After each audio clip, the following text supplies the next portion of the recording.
Manchester United 0, Arsenal 1, an absolutely infuriating result. Infuriating not because Manchester United were bad, but for once we were actually good, genuinely the better team for 80% of this football match, and just couldn't get the result. I'm not entirely sure how Manchester United didn't win this game, but I'm going to tell you why we should have. So what we're going to do today is go through the phases, talk about sort of 6 main phases of the game, and talk about why Manchester United were dominant in most of them. Starting off in the first phase, United goal kicks, where we were good, where we were the better team. Would you believe it? Arsenal pressing reasonably high up the pitch, as they always do, started off the match in a sort of 4-2-4 shape. In terms of United, we know what we're going to do, centre back in midfield, wing backs reasonably deep initially, but Manchester United had solutions to the way that Arsenal were pressing. So this was sort of the first pressing shape that we saw in the game, and Arsenal didn't get it right.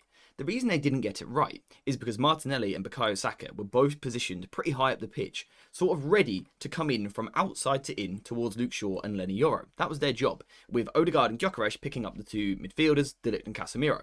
The problem for Arsenal was that meant the two wing-backs for United in these moments could push a little bit further forward, and when we then send the ball long, we've got Dorgu and Mason Mount up against Ben White. So we've got 2 players against a 1. And also, we had the ability to win that second ball around Zubimendi.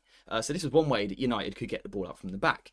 Now, what we saw eventually was Arsenal changing, going for a slightly different structure. So Martinelli would now drop off a little bit deeper, I assume to provide greater balance for the team. Gyökeres would move further forward now, and Odegaard would rotate round. And basically, Arsenal sort of just dropped a little bit deeper down this side. They got Zubimendi further across, they got Rice further across, they got Martinelli further across, like so.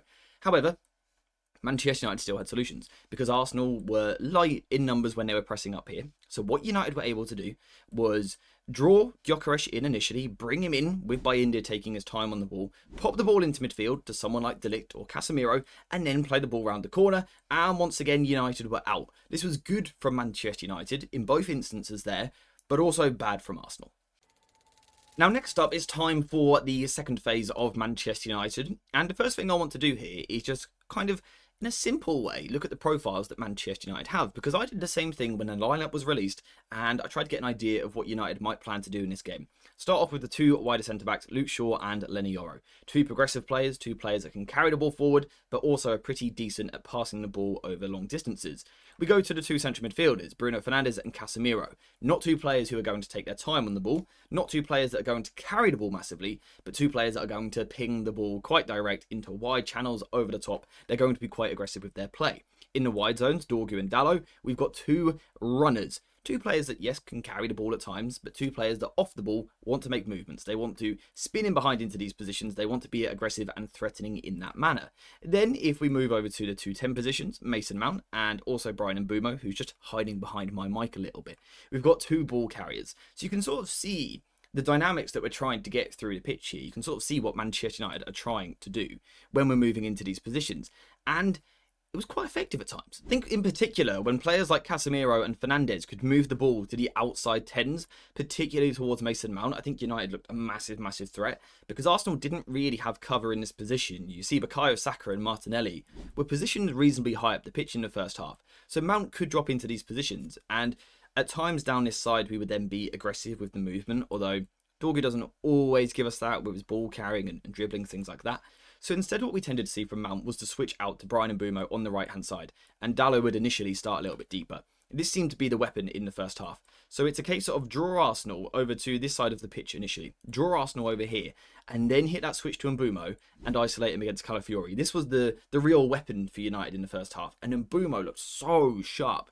He didn't actually necessarily always quite get the final action right. I mean, he didn't score or assist, so he can't have done amazingly. But I think the sharpness, the threat was really promising, and you could see what we were trying to do with that. You could also see what we were trying to do when Cunha pulled out towards the left-hand side. So, yes, he started the game up front, but there were those moments where he would pull into the pocket. And again, his ball carrying was just phenomenal. And the way that it gained territory for Manchester United was brilliant. I think all round, combined with the passing range in midfield, I think we progressed the ball really well. So we played well in the first phase, we played well in the second phase, so why did we not win this football match? Why did we not score goals? Well, because the final phase wasn't quite as good. However, what we are going to do is start with a positive before we address some of the problems. The positive for me was the adventure with which United played with. Players like Mbeumo, Cunha, Mason Mount all taking responsibility, all wanting to get on the ball, wanting to make things happen, not being static, being fluid with their movement, picking the ball up whenever they could and being aggressive. The first thought, can I attack that Arsenal defence? Cunha had some great moments moving into the final third. And Mbeumo the same. Lovely stuff. I love to see that aggression. It also allowed us to play with higher wing-backs. I think the wing-backs were positioned really well to sort of pin Arsenal back, particularly in the second half when Arsenal were probably protecting a lead a little bit, so they were being more passive. Dorgu was pinning Bukayo Saka all the way into the back line. Arsenal were in a back five in this match for a lot of the game. And that then meant that Luke Shaw could get forward, and we know that his deliveries aren't too bad from that position. United, generally speaking, progressed up towards the penalty area super effectively. The problem was that final bit of creativity, and I think we saw moments of individual brilliance which nearly got us somewhere. There was a moment where Cunha sort of tiptoes towards the byline and gets the shot off, and Raya makes a good save. We saw Dorgu put a really good cross in for Mbeumo. Again, it's a good save. But I would say, largely speaking, in the final third, it felt a little bit like individual brilliance, which isn't a bad thing. Sometimes you rely on that in the final third, and when you've got great footballers, sometimes that's going to work and it's going to pay off. But I just felt we didn't see enough consistent patterns, sort of obvious ideas that were really going to cut Arsenal apart.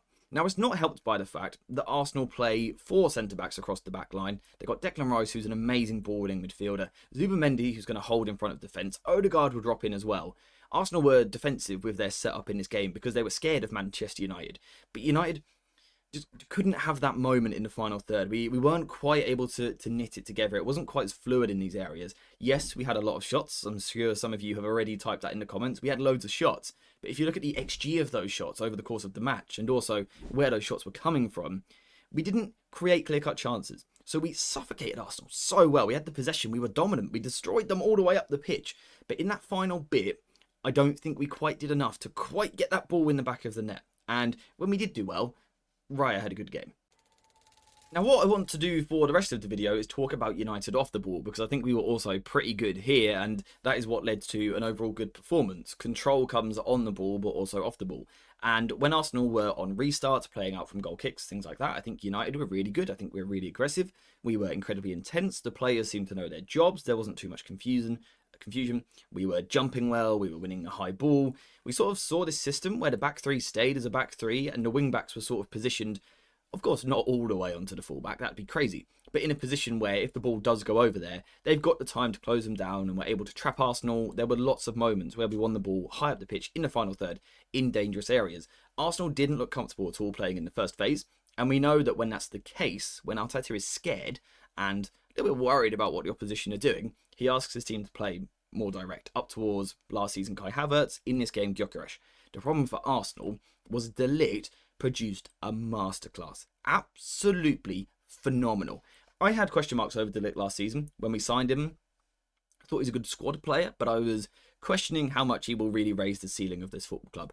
And those question marks perhaps still remain. But I think this performance, if he can continue that level, those question marks can go, because he was simply phenomenal. He dominated Gyökeres. Gyökeres had a terrible debut. De Ligt pocketed him so comfortably. He was so dominant, so aggressive in every duel, whether that was with Gyökeres or Saka out wide at times as well. He was so aggressive in the way that he played.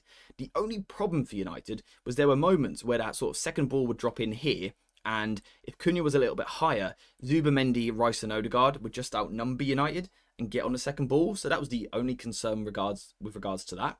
But overall, pressing was strong.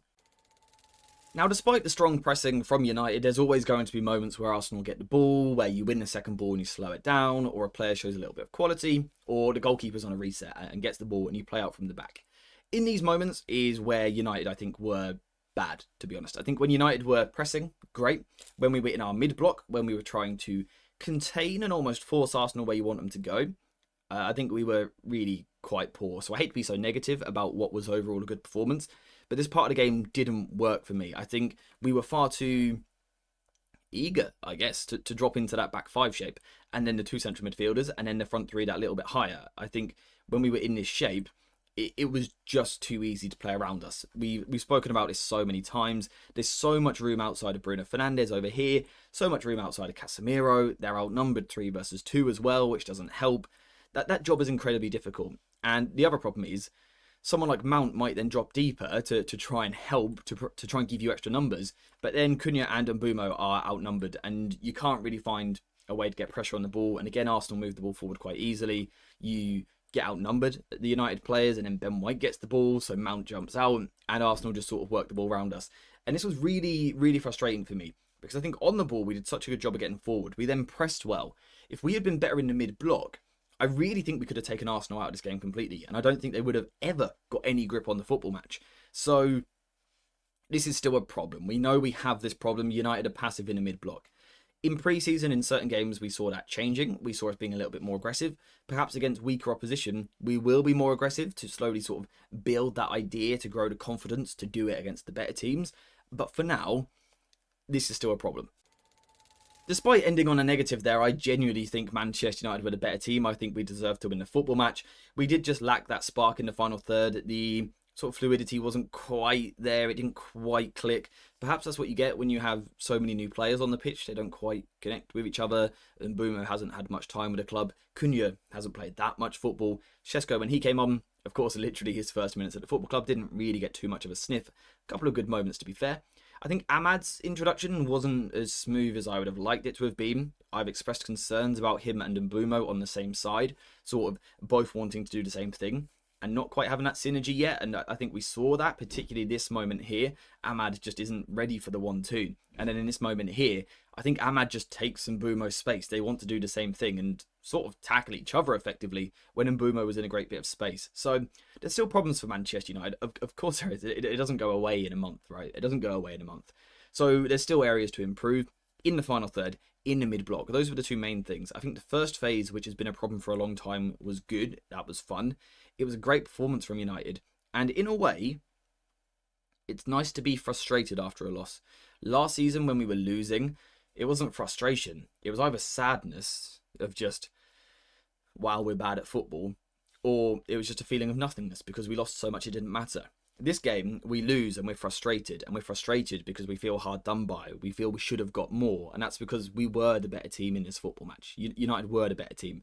The least we deserved was a draw. We didn't get that. It's a horrendous error from India. I don't know what he's doing. It's bad. He's also not protected well enough, and you throw away 3 points, or certainly a point, which can't happen. It can't happen. It's an awful mistake, and it's really frustrating because if that hadn't happened and United get a draw or even have the momentum to win, I think we'd be in a really nice place in terms of the spirit and the vibe and the energy around the football club. Hopefully that can still remain because we were good, but there's definitely a couple of things that need a little bit of work as well, and we are going to discuss that more during the week. But we will also be covering the positives because some of it was really, really good. So stay tuned for that this week. Don't forget to subscribe to the channel with notifications on, and also, if you have enjoyed the video, leave a like. That'd be very, very kind.